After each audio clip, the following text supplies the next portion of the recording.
Bună! Alături de CRJM am vorbit anterior despre activitatea apărătorilor drepturilor omului, am subliniat importanța lor pentru democrație și am prezentat poveștile unor apărători din Republica Moldova.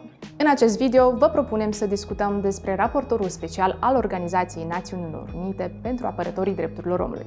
Acesta are mandatul de a promova activitatea apărătorilor drepturilor omului și de a-i proteja dacă sunt în pericol. Ed O'Donovan este consilierul special al Raportorului ONU și ne va vorbi din Dublin despre cum poate fi sesizat oficiul Raportorului Special, cum are loc procesul de evaluare a sesizărilor, dar și ce acțiuni poate întreprinde Raportorul Special al ONU pentru Apărătorii Drepturilor Omului. The UN Special Rapporteur on Human Rights Defenders is someone who works voluntarily and independently of states, NGOs and the UN to address violations against human rights defenders directly in meetings with officials or through writing formal letters to states and businesses. She's appointed by the UN Human Rights Council to serve a 3-year term, which is renewable once. And the current rapporteur, Mary Lawler, was appointed in May 2020, and in March of this year her mandate was renewed for a second and final 3-year term. If someone has information about attacks or threats or risks to human rights defenders, they can contact the Office of the Special Rapporteur via her website, which is www.sordefenders.org, or they can contact her via social media. Sesizarea trebuie să conțină informații despre activitățile în domeniul drepturilor omului ale apărătorului aflat în pericol, informații despre situația actuală și factorii care prezintă pericol, inclusiv datele și locațiile oricăror incidente. De asemenea, în sesizare vor fi incluse detalii despre acțiunile întreprinse ca răspuns la riscurile în care se află apărătorul sau apărătoarea drepturilor omului, de exemplu, dacă a fost depusă o plângere la secție de poliție. La fel, sunt binevenite orice informații suplimentare care vor oferi context situației, inclusiv incidente sau tendințe din trecut.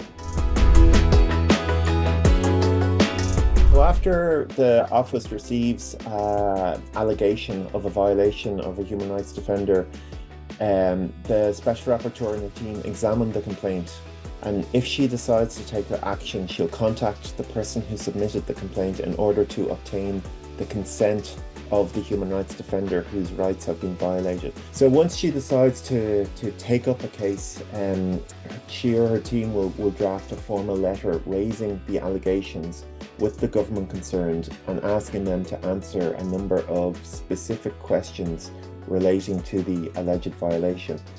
And once complete, the letter is sent to the permanent mission of the state concerned in Geneva, which then forwards it to their capital.